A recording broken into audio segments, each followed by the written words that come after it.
अस्सलाम वालेकुम स्टूडेंट्स, आज हम अपनी 9th क्लास की फ़िज़िक्स का चैप्टर नंबर 4 जो कि है टर्निंग इफेक्ट ऑफ फोर्सेस, उसका लेक्चर नंबर 2 स्टार्ट करेंगे।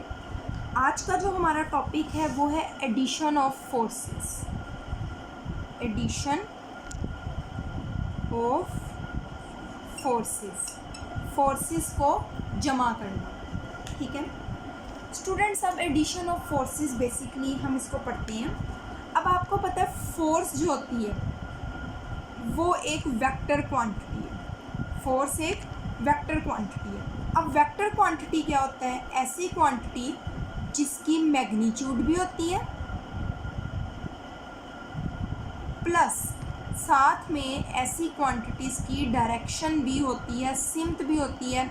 ऐसी क्वांटिटीज़ को क्या कहा जाता है? Vector quantity. और फोर्स जो है वो एक वेक्टर क्वांटिटी है। अब बच्चों, फोर्सेस को जमा करना है तो जमा करने के नतीजे में जो हमें फोर्स मिलेगी उस फोर्स को कहेंगे रिजल्टेंट फोर्स। जो हमें रिज़ल्ट मिलेगा, मतलब फोर्सेस को जमा करने पे जो हमें फोर्स मिलेगी उस फोर्स को क्या कहेंगे? Resultant force. क्या कहेंगे? Resultant force. रिजल्टेंट फोर्स से क्या मुराद? फॉर एग्जांपल, एक बॉडी है, ये लेट्स सपोज एक बॉडी है, ठीक है। इस पे इस तरफ 2 न्यूटन की फोर्स लग रही है, इस पे इस तरफ 3 न्यूटन की फोर्स लग रही है, इस पे इसी तरफ लेट्स सपोज यहाँ पे 4 न्यूटन की फोर्स भी लग रही है। मतलब इस पे 3 फोर्सेस लग रही हैं, 2 न्यूटन, 4 न्यूटन, 3 न्यूटन। अब फ़र्ज़ कर लें कि यही बॉडी है, ठीक है। इसमें हम 3 फोर्सेस नहीं लगाते बल्कि उस पर 9 न्यूटन फोर्स लगा देते तो बात सेम ही होगी ना। देखें, 4 + 2 6, 6 + 3 9। अब इन सबको जमा करने के नतीजे में हमें क्या मिला? 9 न्यूटन। तो 9 न्यूटन एक फोर्स है, सिंगल फोर्स है, ठीक है। 9 न्यूटन क्या है? एक सिंगल फोर्स है, एक वाहिद फोर्स है। जैसे हमने पहले देखा कि 3 फोर्सेस हैं, बट ये जो है ये एक सिंगल फोर्स है, 9 न्यूटन। अब आप बच्चे देखें कि रिजल्टेंट फोर्स बेसिकली क्या है? रिजल्टेंट फोर्स एक सिंगल फोर्स है। पहला point, resultant force is a single force, एक फोर्स होती है। अच्छा, कैसी फोर्स होती है? That has the same effect as the combined effect of all the forces to be added. Same effect होता है, मतलब इसका भी असर सेम होता है। किस जैसा होता है? देखें, चाहे इन सारी फोर्सेस को हम अलग अलग लगा लें, चाहे हम इस एक फोर्स की बात करें, ठीक है, तो ये जो 9 न्यूटन है उसका अफेक्ट भी वही होगा जो इन 3 फोर्सेस के मिलाने से होगा। Same affect. किस जैसा same affect? as the combined effect of all the forces to be added। जमा करने वाली, मतलब जैसे हमने 2 + 3 + 4 न्यूटन को जमा किया, उन तमाम फोर्सेस को जमा करने से जो कंबाइंड इफेक्ट मिल रहा है वही इफेक्ट इसका भी सिंगल फोर्स का होगा।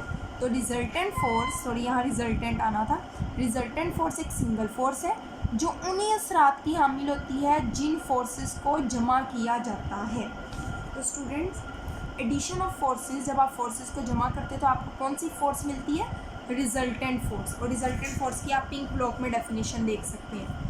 A resultant force is a single force। Resultant force एक वाहिद फोर्स है that has the same effect, जिसका सेम वही असर है। कौन सा असर?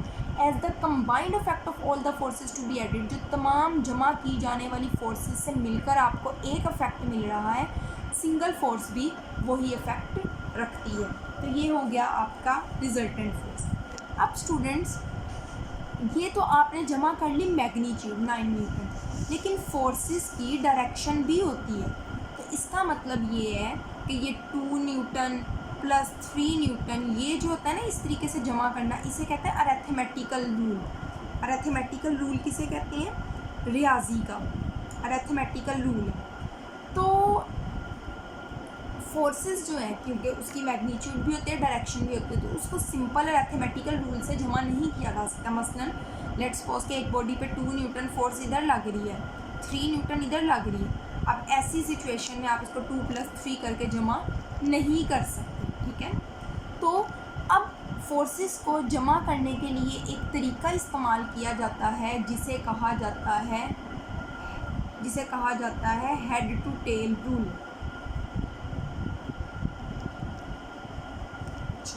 अब इसका आंसर क्या है कि फोर्सेस को कैसे जमा किया जा सकता है, आप यहाँ से लिखेंगे।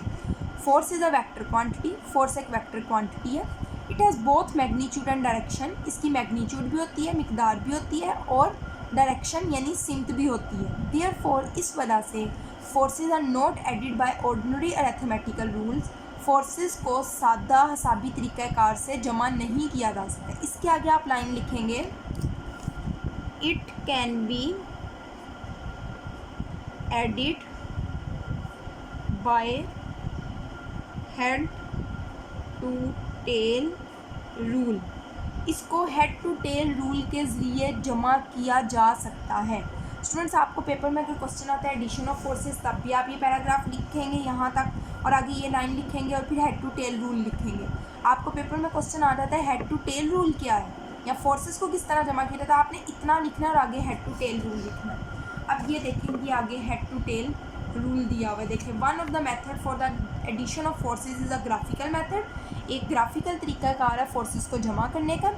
इन this method forces can be added by head to tail rule of vector addition. इस तरीकाकार में फोर्सेस को किस तरह जमा किया जाता है, हेड टू टेल रूल के ज़रिए।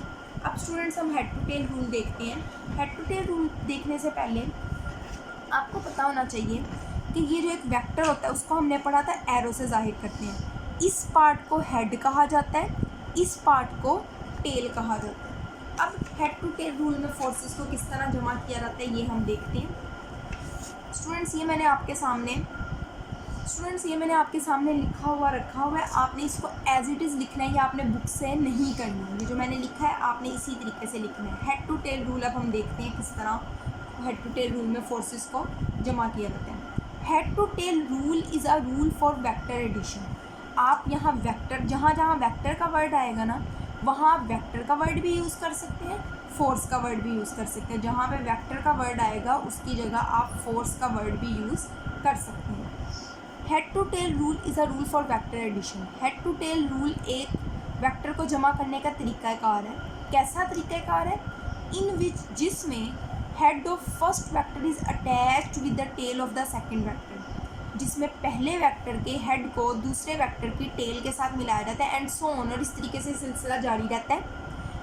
Then a resultant vector is drawn, फिर एक रिजल्टेंट वेक्टर खींचा जाता है, whose tail is attached with the tail of the first vector and head is attached with the head of the second vector, जिसकी tail को पहले vector की tell और हेड को दूसरे वेक्टर के हेड के साथ मिलाया जाता है। स्टूडेंट्स, अब इसका मतलब क्या है ये देखें। लेट्स सपोज कि आपके पास एक ये वेक्टर है ए, ठीक है, ये वेक्टर है ए, ये लेट्स सपोज वेक्टर है बी। आपको ये दोनों वेक्टर्स जमा करने हैं। आप किस तरीके से करेंगे? पहले वेक्टर को बिल्कुल उसी तरीके से ड्रॉ करेंगे जैसे हुआ वो। अब पहले वेक्टर के हेड के साथ दूसरे वेक्टर की टेल को लगा देंगे। दूसरा वेक्टर भी बिल्कुल इसी तरह ड्रॉ किया, बी। एक पहले वेक्टर का हेड, फर्स्ट वेक्टर का क्या है, हेड है, सेकंड वेक्टर की क्या है, टेल है। इसको आपस में मिला देंगे। फिर क्या किया जाएगा? फिर एक रिजल्टेंट वेक्टर ड्रॉ किया जाएगा। रिजल्टेंट वेक्टर किस तरीके से ड्रॉ किया जाएगा कि उसकी टेल जो है वो फर्स्ट की टेल के साथ अटैच हो, हेड जो है वो लास्ट वेक्टर के हेड के साथ अटैच हो। मतलब ये देखें, पहले वेक्टर की टेल के साथ टेल और लास्ट वाले वेक्टर की, यहाँ दो वेक्टर है तो लास्ट सेकंड वाला होगा, उसके साथ हम हेड मिला देंगे। तो ये जो होगा ये आपका रिजल्टेंट वेक्टर होगा।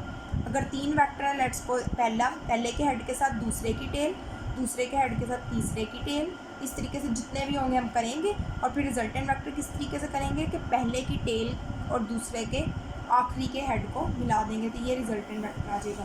तो स्टूडेंट्स, आपने ये डेफिनेशन एज इट इज़ याद करनी है और साथ ये डायग्राम भी बनानी है। तो आज के लिए इतना ही। अल्लाह हाफ़िज़।